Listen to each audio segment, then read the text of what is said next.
Hello, in this video I'm going to go through an exercise series called the Modified Swan Dive.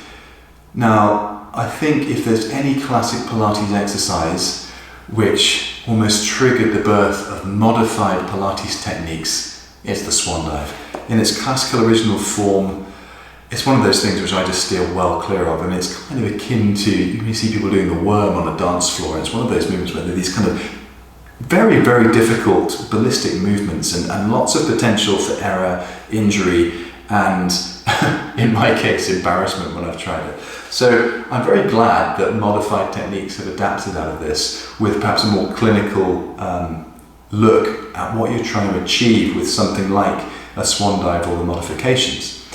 It's performed from the prone position, lying on your front, and so there are lots of considerations which we'll get into in the tutorial segment of the video. If you're attempting this and you're new to Pilates, or you've had recent or historic low back pain, then do pay attention to the suggestions and the kind of caveats I've got for this, because exercise lying on your front can be problematic for some people. But that said, it's a really good exercise which focuses on control in your lumbar spine while improving extension patterns in your thoracic spine, and I'll talk through the details of that as we get into it. If you're doing these sorts of exercises, I think, and I certainly would teach this in a class setting, to do an extension-based stretch sequence before you come into doing this exercise. So perhaps you might want to take a look at the video sequence I've done where you can extend your thoracic spine over an object like a foam roller, and that's a really nice introductory stretch sequence to do, so that you can then utilize that newfound range of movement you've got from this dynamic stretching and then really focus into the muscular control which gets you into that position. So there's a nice little kind of tandem way of thinking when you're doing quite challenging exercises like swan dives. Anyway, we'll get down onto the exercise in just a second. It's performed lying on your front, so I'll see you down there in just a moment. So we start the level one of the swan dive lying on your front. You want your arms out to the side, bent at 90 degrees, so your forearms and hands are resting on the floor either side, and then the head position would be looking straight down, and you should be comfortable where you're lying. Now, comfortable is quite an important aspect here. First and foremost, we want to make sure that your low back is comfortable. If you're lying in this position and there's any apprehension or there's a feeling of compression in the base of the spine, first of all, try drawing up your belt line as if you need to slip a little blueberry or something underneath that area, and that should decompress the back sufficiently, as well as waking up that deep abdominal corset. If that's still uncomfortable, then get a pillow or a cushion and just slip it underneath that area. And once you're back down in the start position, it should feel much more comfortable. Now, from our start position here, you may also need a head cushion, particularly if you want to offload some weight on the front of the chest. Make sure that where and what your head is resting on feels good for you. Now we have the arms bent at 90 degrees. For the level one, the hands and the forearms do not come off the floor. The first thing is to re-engage those deep abdominal muscles, drawing in through those core muscles to a 3 out of 10 effort. And then the second part to set up our swan dive level one is to take our shoulder blades from this relaxed, hunched forwards position and draw them down the spine towards your tailbone. Holding that position, take a breath in to prepare, and as you breathe out, simultaneously lift your breastbone and head up to this position here, and then lower back down. So exhaling as you come up, inhaling as you come back down. Now I say to this position here, that's obviously going to vary from person to person. The two things you need to make sure you don't do in this exercise for the level one of the swan dive are to relinquish the position of your low back and simply come up into a marked extension curve. I've now lost my neutral pelvic and lumbar alignment, and my stomach is being buried down into the floor. So when you're coming up, think about maintaining that integrity of your abdominal muscles, and you can even think about pulling your rib cage towards your belt line. Shoulders set, coming up and then working hard to maintain.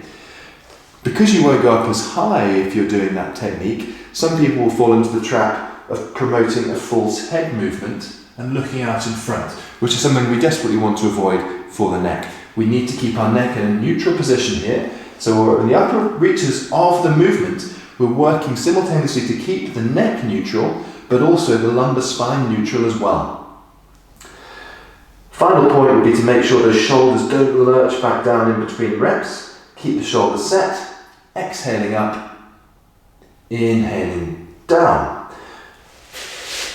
So the real key is keeping the function of the abdominal muscles ticking over so that you safeguard that neutral lumbar alignment while you're working up into extension through the rest of the back, but not promoting false movement with the neck.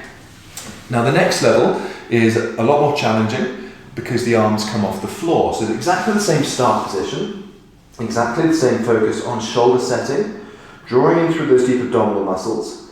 This time, the elbows, hands, chest and head all come off the floor together. Stay looking down, keeping the chin tucked in, and then you release as you inhale.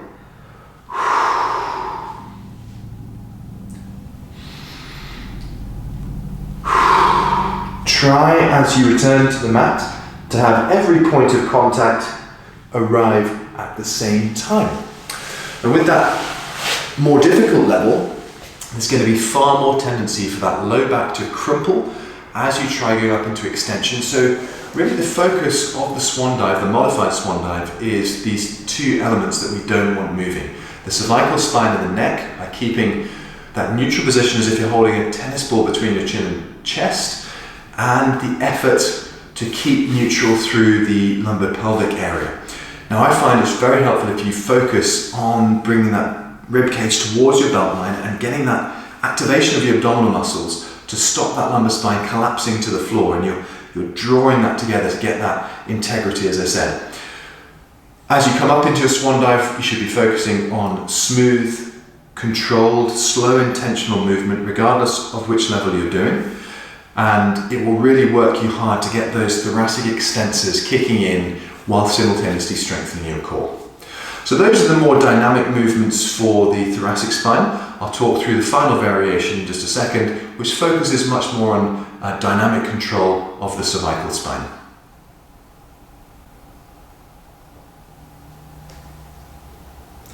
The start position for this variation level is what's known as the Sphinx position. Now this could cause problems for a number of people, particularly if you don't like arching your low back. So again, you can place a pillow or two underneath your lower stomach to offset that problem.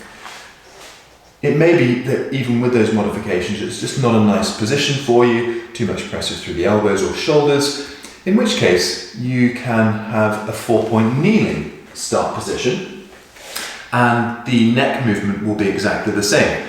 I'll talk through that after I've demonstrated this kind of textbook version. One thing which will tend to happen and you should try to avoid in this Sphinx pose is your rib cage sinking between your shoulders and looking straight forwards in a thoroughly horrible alignment for your upper quadrant. The rib cage needs to be drawn up through the shoulder blades, engaging those shoulder stabilizer muscles, and you should be looking just down in front of your fingertip line so that you're looking about a 45-degree angle away from you rather than out in front. If ever you end up looking out in front, you know you've gone wrong with this level. From here, we keep that lovely position of our rib cage away from the floor and allow the head to curl down to get a stretch through the back of the neck. We then return the head to the start position. Now that exercise looks devilishly simple, but most times people will take the head down well enough, but then they'll bring the head up and hinge through the upper cervical spine, and you end up looking out in front. So what's really nice to try and imagine you've got here is a plank laid over your spine, from your tailbone up actually past the spine to the back of your head. So when you start off, the back of your head and your spine is in contact with that plank. You roll the head down. Most of the spine is in contact, but the neck has come away from that imaginary plank, And you want to try and bring the bottom of the neck up onto the plank first, then the middle, and then the back of the head. So we're in that great position. Now this is an exercise designed to increase shoulder control, but also what are called the deep neck flexors in a more dynamic way. Remember that golden rule that if you're coming up and you finish and you're looking out beyond that 45-degree angle, you've probably hinged the neck in the incorrect way. From a 4-point kneeling position, same attention to the rib cage being lifted up, the head curls down, and then we bring ourselves back to our start position. Now this variant, we don't want to look past the line going across the end of our fingertips. So easy to fall into the trap of hinging the neck and getting the completely unwanted movement. So here the plank analogy works well again. Bring the bottom of the neck, then the middle, then the back of the head onto that plank, and you get that really nice feeling of engaging the correct muscles. Now it might not be one which comes naturally to a lot of people. If you tend to suffer from being hunched in the thoracic spine and rounded forwards, well then the natural default position is what's called this chin poke posture, and that becomes the kind of default pattern of movement. We want to get that lovely alignment, so we end up taking the head and translating it back. This idea of translation feels like a bit of a chin tuck, but it shouldn't be forceful. So there we have the levels of the swan dive. It's a great exercise for improving shoulder control and deep neck flexor activation combined with movement. And that more difficult one where the arms come off the floor certainly gets an added degree of activation through those trunk extensors along the back of your body, as well as really giving you that nice challenge to maintain lumbar pelvic neutral throughout. So there we have the modified swan dive levels, great set of exercises, and for me, so much easier and more manageable than the classical variation.